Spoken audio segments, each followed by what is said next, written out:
Good evening, Professor and class. This is Giovanni. For this week's assignment, I will be showing 3 online news articles and 2 news segments covering the following topics: flex option, telecommuting, job sharing, retirement security, avoiding and coping with hostility at work. In 2024, the Times published an online article titled "Less Stress, More Energy: What 4-Day Weeks Are Really Like." In this article, the writer spoke about the new proposed changes to the UK in regards to worker rights. The article speaks about the notion of compressed work weeks and the UK following the path of many of their European counterparts. This article goes in line with this week's topics of flex time, also known as compressed work week. The idea of compressed work week is taking the amount of contracted work hours, typically 160 hours a month, and condensing them into less than 120 workdays. Our text gave us an example of this with a study of a small Utah city giving employees a 4-10 schedule where they will work 4 days a week for 10 hours a day. So in a given month, an employee will work 116 days instead of 120 days. In the news article, such a schedule is spoken about, not just in the UK, but in many European countries. Now, according to the article, when the UK tried a pilot program using this schedule in 2023 with 21 companies, the majority of them reported that employees had lower levels of stress and burnout and took fewer days off. Our textbook showed similar findings in its study of the small town in Utah City I mentioned earlier. According to that study, employees working a 4-10 schedule reported higher levels of job satisfaction, higher perceived productivity, and lower levels of work-family conflicts. Such a concept and practice might influence the success or failure of my proposed agency. All public sector jobs are competing with the private sector, and in most cases, losing, at least when it comes to pay. However, one of the benefits that the public sector employment can give its workers is more flexibility with their work schedule. So they can spend more time with their family or pursue other interests. Both this article and our text emphasizes the importance of flex options. Earlier this year, The Guardian published an online article titled "A New U.S. Reports Make It Clear 5 Days in the Office Mandates Are Outdated." The article talks about how companies and federal agencies have pivoted from remote and hybrid work models to impose on-site requirements, with the federal government taking the reins, with ordering more than 400,000 employees to return to inside offices. The reason for these actions are due to outdated assumptions about productivity, culture, and resilience. The article continues with a counter-argument with a 2025 report from the Nonpartisan Government Accountability Office that shows positive outcomes in telework, not just to the employee, but to the employer as well. This article goes hand in hand with our topic of telecommuting. Telecommuters, the name given to people who are telecommuting, are people who work away from their traditional work locale being home, at satellite locations, or on the road. Some of the advantages, according to our textbook, are increased productivity, flexibility, economical, and job satisfaction. According to the Guardian's article, companies that allow telework saw an increased productivity of 12%, as per the Government Accountability Office.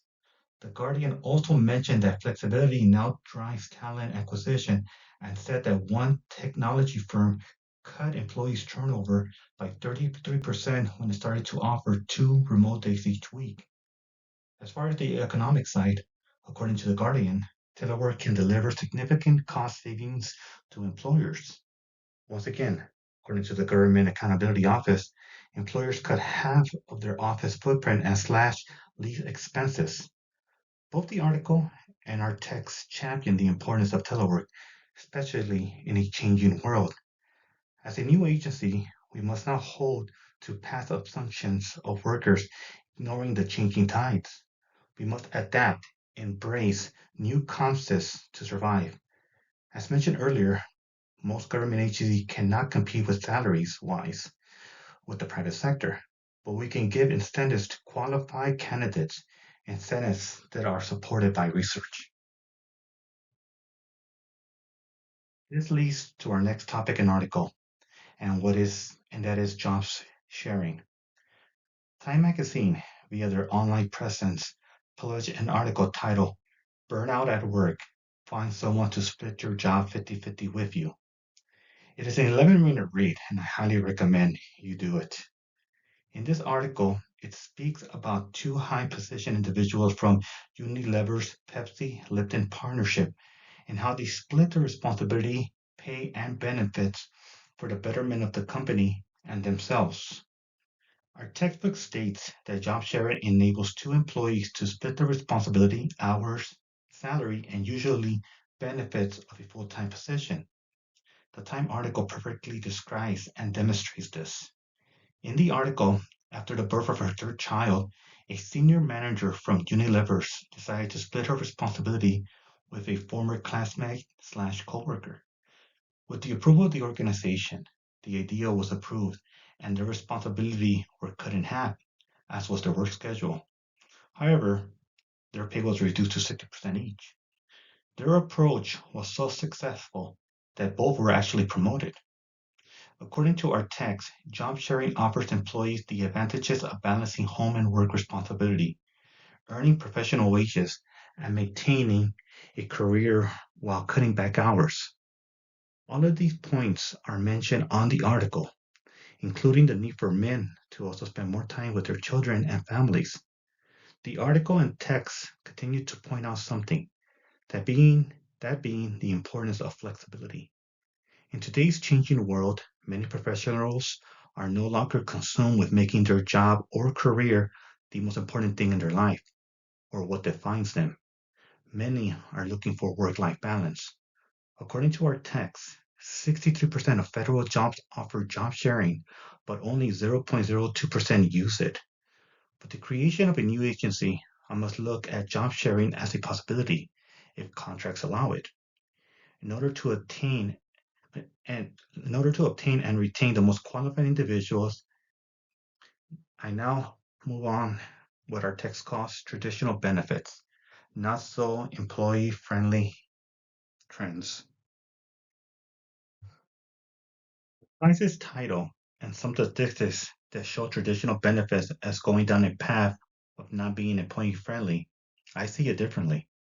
In this new segment from WUSA 9, a DC based local news channel, the founder of New Perspective Financial Solution talked about the strategies to maximize your retirement from government agencies, specifically federal ones.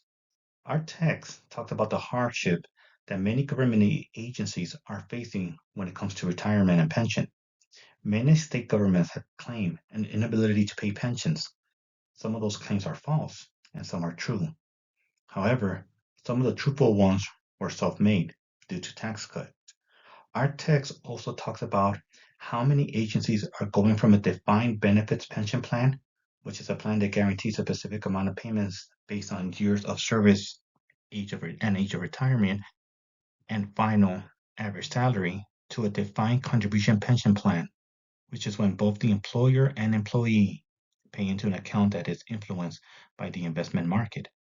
However, our test also explains how federal workers can benefit from already established benefits dating back to 1985. Federal employees have a three-tier retirement plan that includes Social Security, a fixed benefits plan, and a 401k plan. In the new segment, all three benefits are spoken about and goes as far as breaking them down. Lastly, the new segment gives recommendations on how to maximize your federal pension. Since the agency that I am proposing will be under the federal government, knowing and highlighting the strengths of the federal government's pension plan will be crucial in acquiring new talent. Instead of focusing on what might have been lost or will be lost, I would rather focus on what we do have.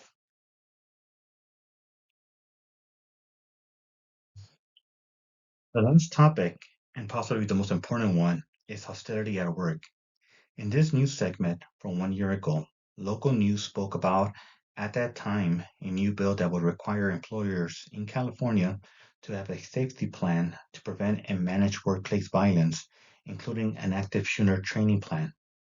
Our text highlights some disturbing and concerning statistics.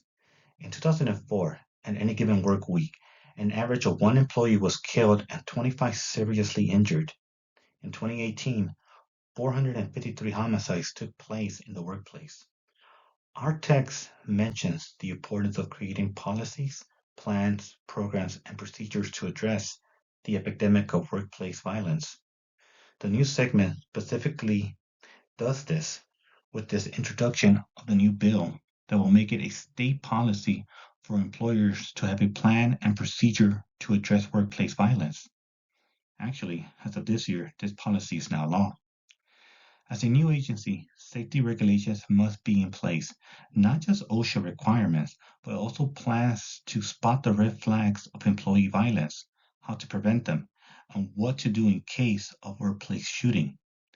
Unfortunately, this is the reality of our world, and an employer must take it upon itself to protect its employees as best as it can. Of course, my final paper will highlight this and other topics we touch upon. Thank you for your time, and God bless.